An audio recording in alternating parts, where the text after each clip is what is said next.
What's going on, Nerdgasm fans? Jerry here, aka Barnacles. Today we're going to fart around with the 3D printer, but instead of actually doing a 3D print, I just wanted to do a video to show you guys how to set it up and get it printing, just to show you how easy it is to use. There are some things that you have to do and some things to consider. I've got a lot of requests for that, like, hey, is it easy to use? It's just a regular printer, do you just plug it in and print?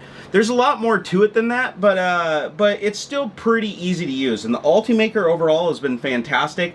I've only ever experienced one jam in the print head, and it's actually very easy to solve. If you just search YouTube for unjam print head, you'll find like a million tutorials on how to do it. That's why I'm probably not going to do one. So the first thing that you need to do with these 3D printers is you have to tape the bed.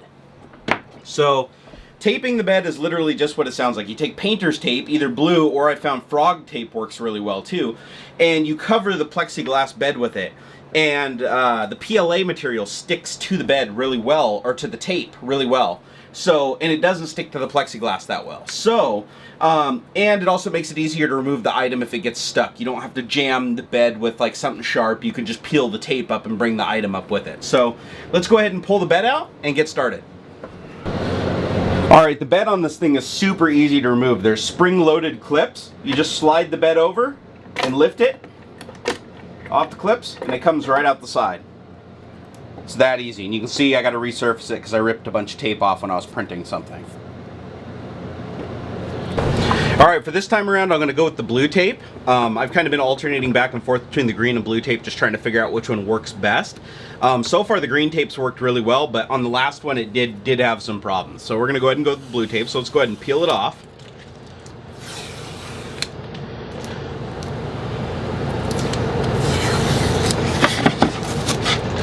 I just wrap the excess around instead of cutting it with a razor blade. If you want to be really, really meticulous, you can run a razor down the side and cut off all the excess. But I personally find it unnecessary, so I don't do it. Alright, here we go. So now we got a clean plate here. Now, normally what you do is you take a little bit of alcohol and wipe this down and get it all really clean, but all I had on it was tape before, so there's not any oils or anything on it, so I'm going to skip that step. But all you literally do is just take sheets of the tape, apply it to the surface, and tear it off. Make sure it's adhered to the surface really well. What I'm going to do is, after I'm done putting all the tape on here, I'll go ahead and scrape it to even affix the tape better. And you want to make sure that there's no overlap, because the layers on this thing print so fine that if the tape overlaps at all, you're going to run into problems.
Go ahead and wrap the excess over, just like that. This wasn't the best example in the world. If you can see, I've got some very small gaps between the tape, but it's better to have a little bit of a gap between the tape than it is to have the tape overlapping. Alright, so that's good enough. So I'm going to go ahead and grab the tool so that we can scrape it. Alright, I search all over for my special tool. Here it is. It's an old rusty putty knife that I just put an edge on with my grinder. And so I take this and I scrape it across the tape like this, just to get really, really good adhesion. Oh, see, I hooked a piece of tape there, so I got to replace it. I must have I just freshly sharpened it. I think I must have left a little burr on the blade because it grabbed the tape. But you know what? I ain't editing that out because I don't edit shit out, guys. This is real life. All right, here we go. Get a piece back in there. And you don't always have to replace all the tape. I replaced all the tape because my other tape was really getting worn out. After a while, the glue just starts breaking down on it. But normally you can just replace a strip or two. It's tricky to get it right in between the two pieces.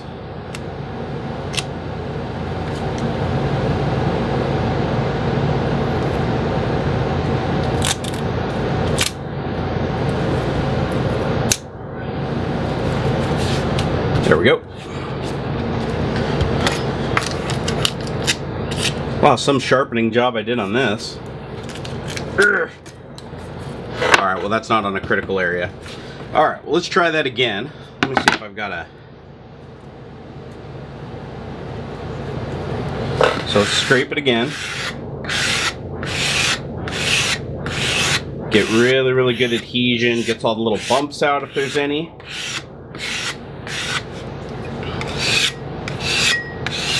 You might not be able to see it on the camera, but the color changes a little bit when you scrape it. It gets a little whiter.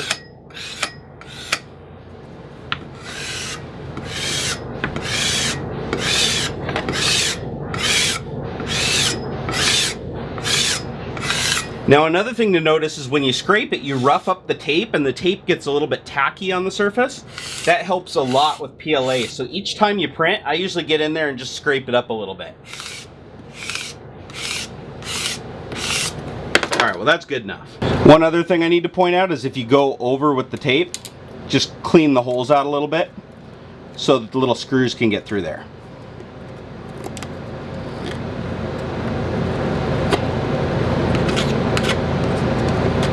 Because you need those. Those are kind of important.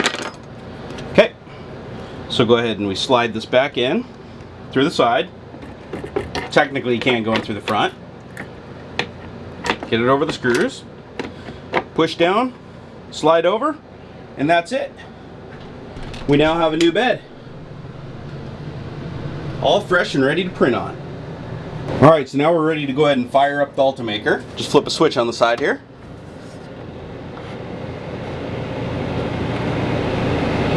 Mine's a little noisy. The fan on the bottom's making a little noise. I'll probably replace that.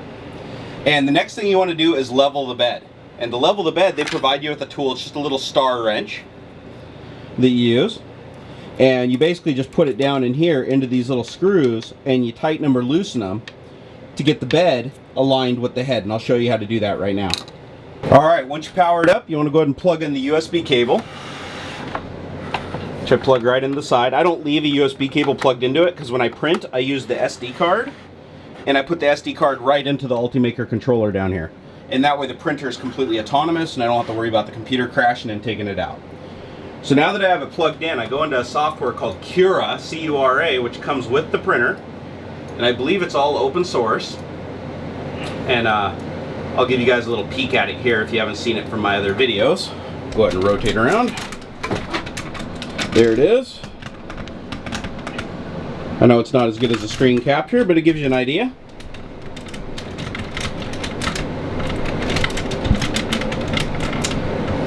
Alright, well, now we're going to go ahead and level the head. So I go into the expert menu and I say I want to run the bed leveling wizard. Connect to printer.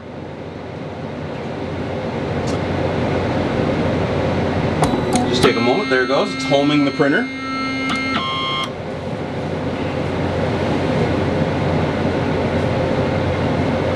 Okay, so now it says adjust the front left screw until the nozzle just touches the bed. And I can see right here my screw wasn't all the way up through. So you want to make sure that it doesn't get hung up on the screws. My bed should already be pretty much leveled. So let me see if I can get in there for a little bit of a macro shot for you guys. You guys can see just how close that comes to the bed. It just about touches it. Like you couldn't even hardly get a sheet of paper between it and the bed. So you go ahead and do that. And then once you get that perfectly aligned, See if we get some focus here. Then you go to the next step. So you say resume, and it moves the head to the next location. And then you do the same thing there, and you do that for all 4 corners. And once you're done, the bed is leveled. All right, guys, now that the bed's leveled and everything's working as it should, you just go put your model on an SD card, slide it in here on the side. It's got a little jog button. Go down here to card menu, scroll down to your project. We're gonna print, let's see, where's my companion cube? I've got all kinds of stuff on here. Well, here, for just a quick test, let's go ahead and print the Zelda shield. So let's go ahead and do that, because that actually turned out really cool. And now it's heating up. So heating up takes about 2 to 3 minutes, and once it heats up, it'll start printing. All right, the printer's almost at 222 degrees centigrade, and that's when it starts printing, which we're going to see here in just a moment. Let's see, 219, 220, and 222. Here we go.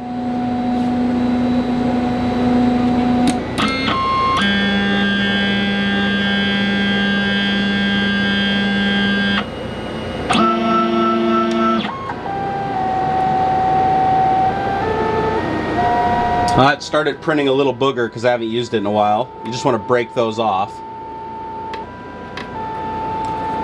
Okay. It does a little outline of the work area that it's going to be inside of.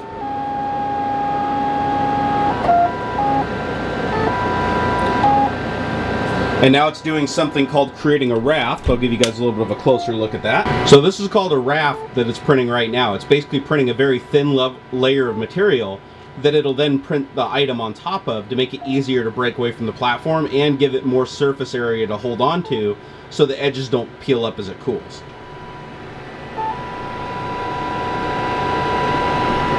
And this first layer generally does go pretty slow. They do that on purpose because it makes the material more brittle or something like that. Also, just in case you guys are curious, well, it's printing that raft. This is the material in the back. It's just a spool that contains a filament, and it goes up through this tube and then it gets delivered down through the print head and then melted and applied to the surface of the tape. It's actually really, really simplistic. I'm surprised it took them this long to figure out like 3D printing and make it affordable for homes. I think it more has to do with the tolerances that it has to stay within while it's moving really fast, but it's definitely simple. I see why people can build these by themselves. Now granted, when they build them by themselves, they rarely achieve the same resolution, but still, it's a pretty simple principle. It's like your inkjet printer on 2 axes with a table that moves out from underneath it, because each layer it prints, the table just drops and drops and drops and drops until it's completed. Well, we're just about done with the raft. We're just about done printing the raft. Well, that's wrapping up. You can see this little plastic thing I'm tracking with the camera. That's a belt tensioner. I actually printed that out using the printer. See the plastic feet that are down there? Also printed those out with the 3D printer. See this guy right up here on top that protects the little wires on top? Yep, you guessed it. Printed that with the 3D printer. So the 3D printer has printed quite a few things to upgrade itself. And online you can actually find schematics for all the little gears and stuff, so you can print out replacement parts. So if it breaks, you have stuff handy and you don't have to order it. So I think that's actually really cool. Alright, well, we're just about done with the raft.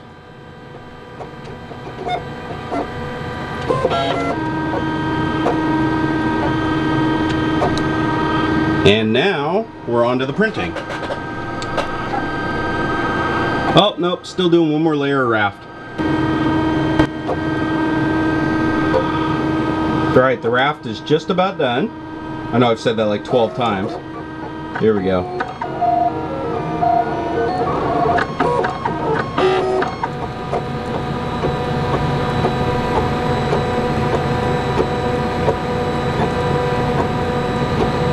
Now, because the printer is angled over the top, it kind of like curves. Ooh, probably shouldn't hit the printer while it's printing like this. It prints support layers. Like you can see, it prints like this fine little mesh. Hopefully you can see that. See if we can get some focus here. Focus, damn you. It says it's focused, it's not. Come on, Canon. Jeez, there we go. So you can see that fine mesh. that it prints, and it started printing the lip of the shield down towards the bottom.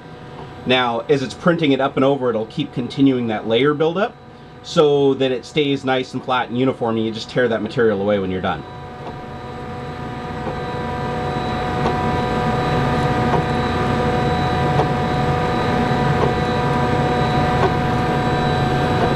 It's mesmerizing to watch. Plus the sound it makes is pretty damn cool.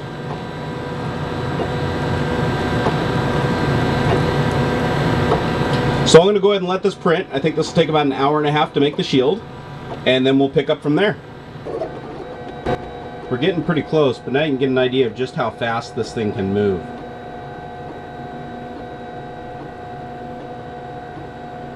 Like, watch, as soon as it finishes this layer, it's going to go back over all the little intricate stuff. Watch how fast this is. It blows my mind. Here it comes. Come on.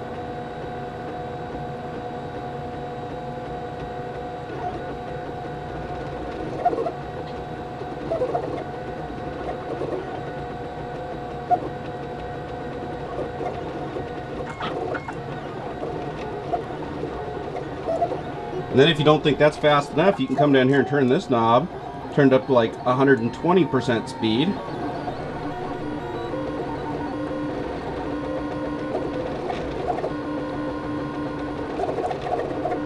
It's moving so fast, I'm wondering if the video is even picking up some of the movements.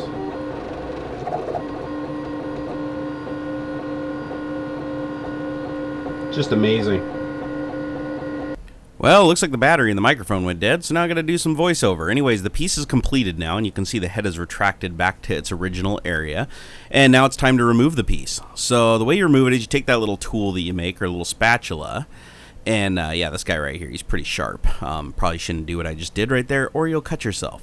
And you work the knife up under the edge of it, and the goal is you want to try to loosen it from the platform without destroying the tape, which is usually pretty easy, but you're going to find out in a second that I completely bone it here.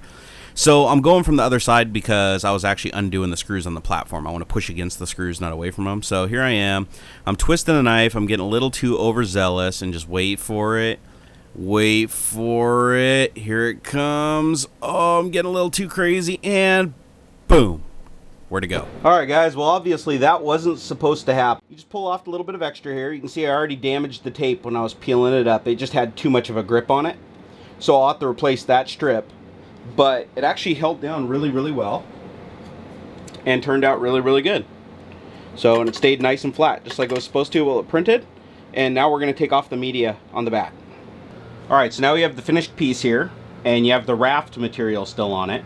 So you want to take that off. So what you do is work a knife in between it. And this part does take a little while depending on the piece. And you just want to work it in there and twist it and break that material free. Make sure you do it over the garbage can because it gets really messy really fast. Oh yeah, and try not to cut your fingers off too while you're at it. Okay, you can see it just peels back. The rest of the piece is really heavily melted together, so it doesn't give up as easy. And then this stuff in the back here, this is called support material. It prints that, and it's just little thin wafers that help. It's like scaffolding for the rest of the print. So you can print stuff that has underhangs. And then what I do is I just use my little tool and I just scrape it.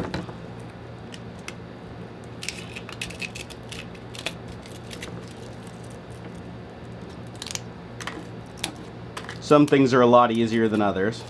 But pretty much you work at that, you get the material broken away, and that's what you're left with.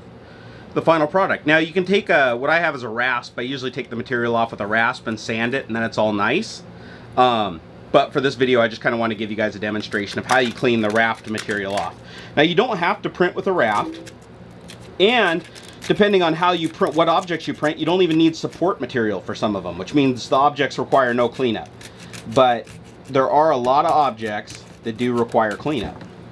And this one now you can kind of see the curvature of the shield. You know, I've kind of hollowed it out. And then the cool thing is the plastic that's melted really well together, this stuff doesn't damage easy. You can hit it with the blade, you know, no damage. It melts really well. So the stuff on the back separates really easy. So you don't have to worry about like digging too deep or damaging the piece for the most part. You just got to scratch something across it until it all comes off. If you had a wire wheel, that would probably work good, like a wire brush or a wire wheel would probably take this stuff off the best. But right now, that's starting to look pretty clean as my other one. All right, well, let's get some close-ups of the finished project here. Well, here you have it, the finished product. Actually turned out really good. Looks a lot like the first one I printed, and this printer is really consistent, which I really like. And here's a little bit of a better lighting so you can see the inlay on it. And it turned out really good, and you can clean up any little imperfections with a putty knife. Well, guys, I hope that gives you a better idea of how the Ultimaker works and how it is to print. You don't have to level the bed every single time. I mean, you can, but you don't have to. It usually stays pretty level like it did in this case. And to replace the tape, you usually only have to do that once every like 3 to 5 prints in my experience. But this time, of course, I damaged the tape because I was getting a little too excited to get the shield up for you guys. You definitely want to take your time with it. But there's the final product right there. Got my little Zelda shield. This is the second one I've printed. Looks like it came out just as good as the first one. I didn't have any curling. I just noticed that I cut my finger open, didn't even feel it. That's how sharp that instrument is I made. That's nice, but you know, it just wouldn't be a nerdgasm video unless I screwed something up, right guys? So I hope the video gave you a nerdgasm. If you have any questions, leave them down in the comments. You know I'll answer them. Come on over to Facebook and Twitter. I love interacting with you guys on there, and hope you guys have a wonderful evening, morning, or whatever it is, wherever you are. All right, till next time. I really hope you enjoyed this video. If you did, please like, favorite, and subscribe. It helps me a bunch. Also, come follow me on Facebook and Twitter. I love interacting with you guys.